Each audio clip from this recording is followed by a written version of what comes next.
Shalom. Before I begin this video, first and foremost, I want to give all praise, honor, and glory to Yahweh, Bahashem Yahweh Shai, Bahashem Rachak Wadash, and double honors to the apostles and elders of Great Millstone that continue to grow very well to this very day. Let us continue to feed and fly through the spirit and power of Yahweh, Bahashem Yahweh Shai. And also Shalom to the Hofi elect that's also laboring his work and his labor of love, that's giving you due diligence to make your calling and election sure, in faith and in truth and in sincerity and also in all charity. Now, topic of this video is going to be an impromptu. I'm going to entitle this video as The Prophecies Are Unfolding. All right, now if the Spirit allows me to title this video in a different way, I'm just going to move according to the Spirit, true to form. But I was meditating today,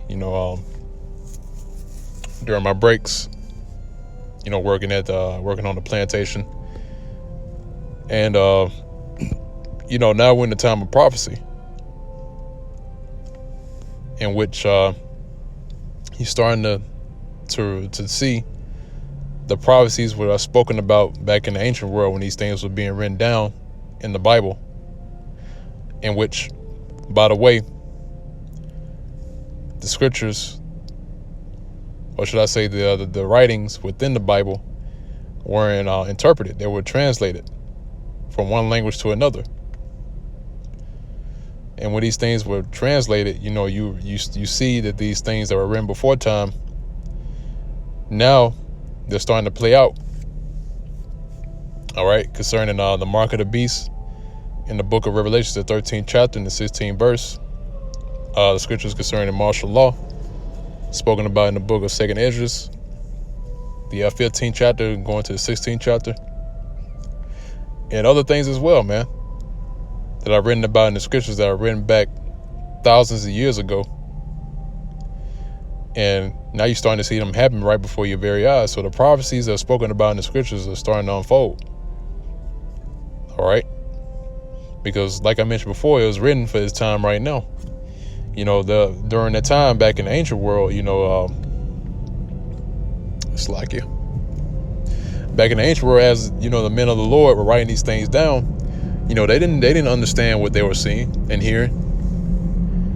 But the reason why the Lord had it to where they weren't able to see or understand the things they were writing down, or to understand what they were hearing, was because it wasn't time for them to understand this. It wasn't time for them to come into the full understanding of what they were writing and what they were listening to and what they were seeing, because the scriptures wasn't finished yet. All right. The whole story wasn't put together just yet for us to read, because it's going to come to the point in time to where we're going to fall away from our nationality, and then we would always have the scriptures with us to go back and to read about these things and to understand. That's why Yahweh Shai, before he left and went to the spirit world, before he went back into the spirit world during the time when he was with his disciples, he told them, I believe it's in the book of John, the 14th chapter, if I'm not mistaken, where he said he's not going to leave us comfortless. All right. He was going to set a comforter that was always going to be with us, especially in these times that we're living in right now. So we have the comforter right now, which is through these scriptures. All right. The comforter really is the Holy Spirit that is guiding us through the scriptures to understand. All right. So we have the comforter right now, man. All right. And that's what's comforting us in these times right now while Yahweh Shai is away. So even then, Yahweh Shai is with us. Okay. But not to get straight too far off topic, like I mentioned before, it says that you're starting to witness the prophecies unfold. And now we're witnessing these prophecies were spoken about in the scriptures coming to pass. All right. Now, the first scripture I want to grab is the book of Isaiah, the 46th chapter, Start at the 9th verse. It says, "Remember the former things of old, for I am the Most High, and there is none else.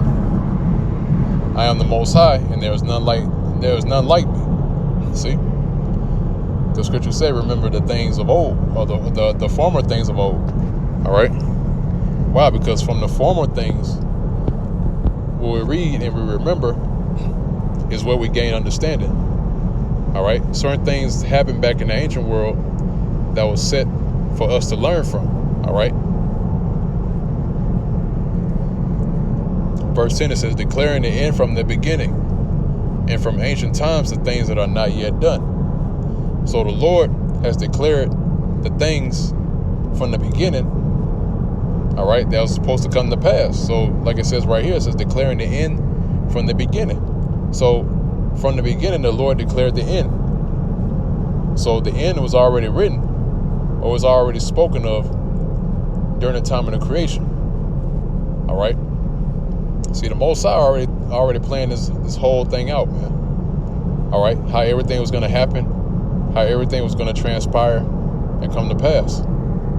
So he declared the end from the beginning, right? And from ancient times, the things that are not yet done. So from the ancient world, back when you had the men of the Lord, like Isaiah, the major prophets, Isaiah, Jeremiah, you had Micah, you had Daniel, all these prophets that were set up back in the ancient world, they were set up to write down the things in which the Heavenly Father told us of back in the ancient world. And now, once again, like I mentioned before, you're starting to see these things happen right now. All right, so from ancient times, the things that are not yet done. And now, mind you, these things were written thousands of years ago. All right, not to mention Deuteronomy, the 28th chapter and the 6th to 8th verse, in which a lot of Jake overlooked that. You know, they when they speak about, you know, the Bible, you know, not being a real book, or, you know, the Bible is, you know, just a fairy tale book, or it's written by so-called white man. Well, why is it written in Deuteronomy 28 chapter and 6th to 8th verse that we were going to go into captivity in ships? All right. And if somebody want to get simple, you can look up the word ship, and it'll tell you that it means a naval ship, a ship that's basically a ship that travels by sea. All right, you know, for the simpletons out there to try to overcomplicate the scriptures, man. All right, that's what the scriptures literally mean when it says going back into captivity in ships. In other words, we're going back into captivity by way of ships through the traveling through the sea. And the time that happened was during the transatlantic slave trade. All right. Now, mind you, the book was already finished. The scriptures, the Bible was already finished. It was translated.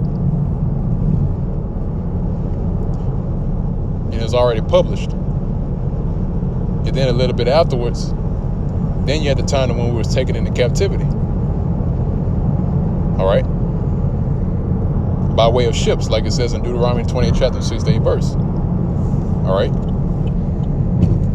So what other book that you know is able to prophesy about that, or to tell you that was going to happen and then it happened?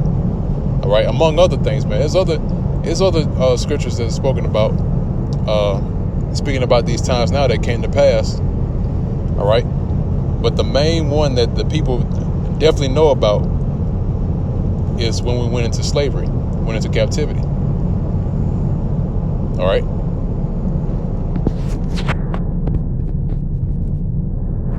Now reading on, it says, saying, my counsel shall stand, and I will do all my pleasure. All right, so the counsel of the Most High is going to stand no matter what, man. All right, no matter what your pork chop eating pastors say, or what these theologians say, these high ranking, or these high ranking leaders, no matter what they say, man, the counsel of the Lord is going to stand no matter what, man, and He's going to do all His pleasure. And that's what you're seeing right now, man. The Lord right now is exacting His pleasure. All right. And guess what? One of His pleasures, pursuant to the scriptures, is dealing in judgment. All right. That's one of the pleasures of the Lord, to do judgment and justice. Okay. I want to go on from there. We go to Isaiah, the 55th chapter, and the 11th verse. It says, "So shall my word be that goeth forth out of my mouth." And it's the Lord speaking. All right. "So shall my word be that goeth forth out of my mouth. It shall not return unto me void." So the Lord says it's going to happen. It's going to happen. It's not going to return to him void. But what? It said, "But it shall accomplish that which I please, and it shall prosper in the thing whereto I send it." So again, like I just read earlier in the previous precept, that the Lord's counsel is going to stand, is going to do all his pleasure. So wherever his word is being sent forth is going to accomplish that which he please. All right? And it's going to prosper in the thing whereunto the Lord sent it, man. All right? So the Lord pronounces a judgment on a particular kingdom, is going to happen, man. All right? Actually, got another precept. If I can grab it.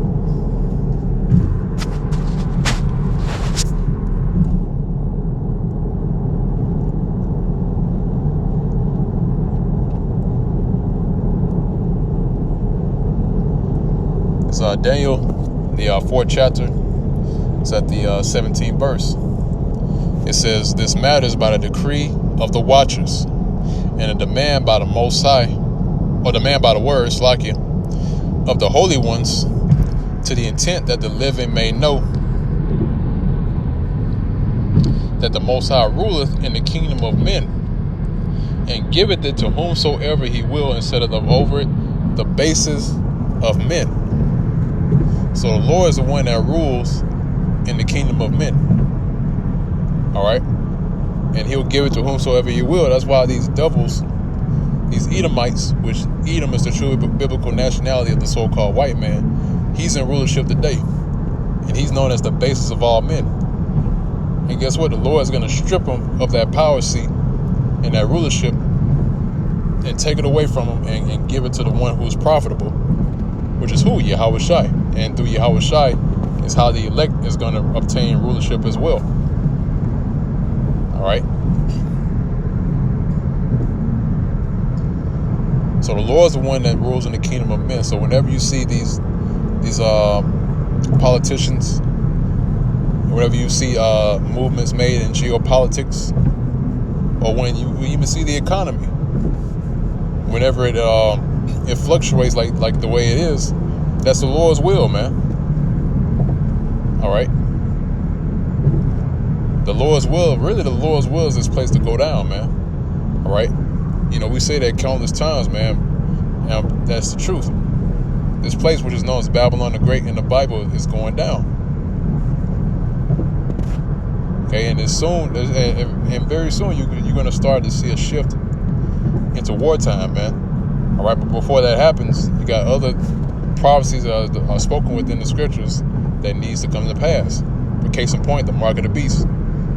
Once the mark of the beast is fully implemented, then that's when you'll start to see the next coming war, which is known as World War III. And that's spoken about in the scriptures.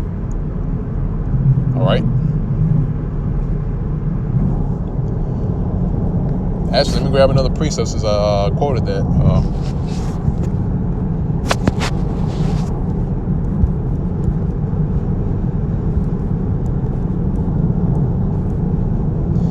Revelation chapter 17, I'm going to start at verse 16.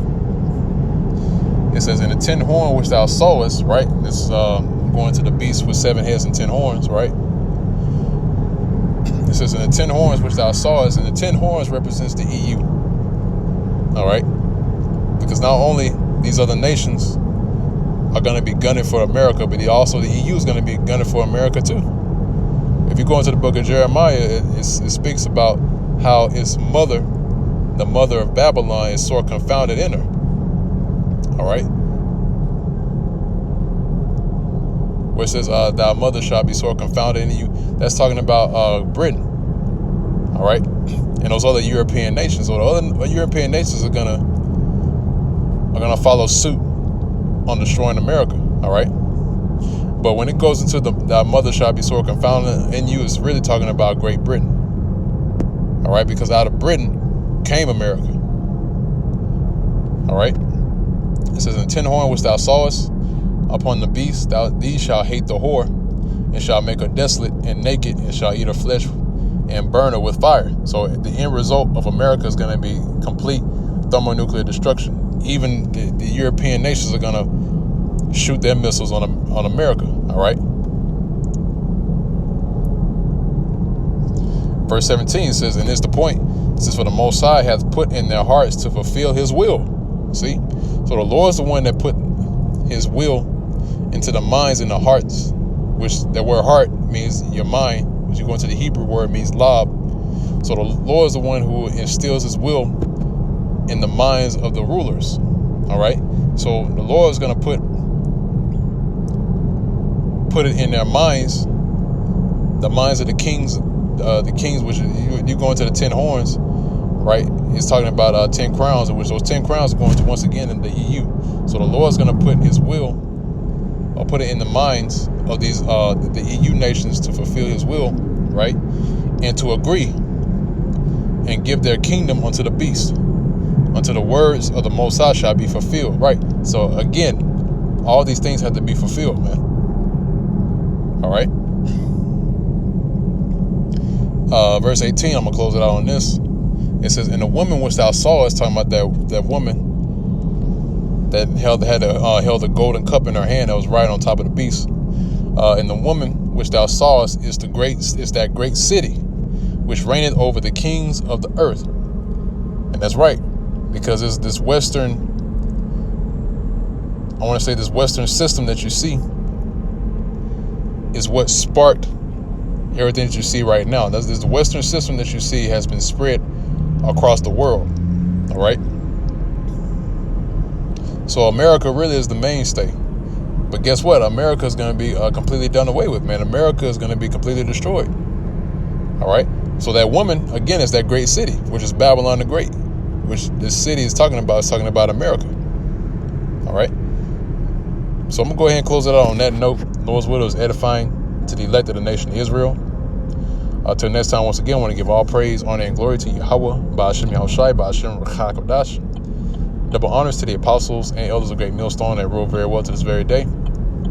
Also, Shalom, peace and safety and salutations to the hopeful elect that is also laboring this work, that is spreading this ministry and this gospel to the other members of the hopeful elect in faith and in truth and in sincerity and also in all charity. And with that, goes to Shalom.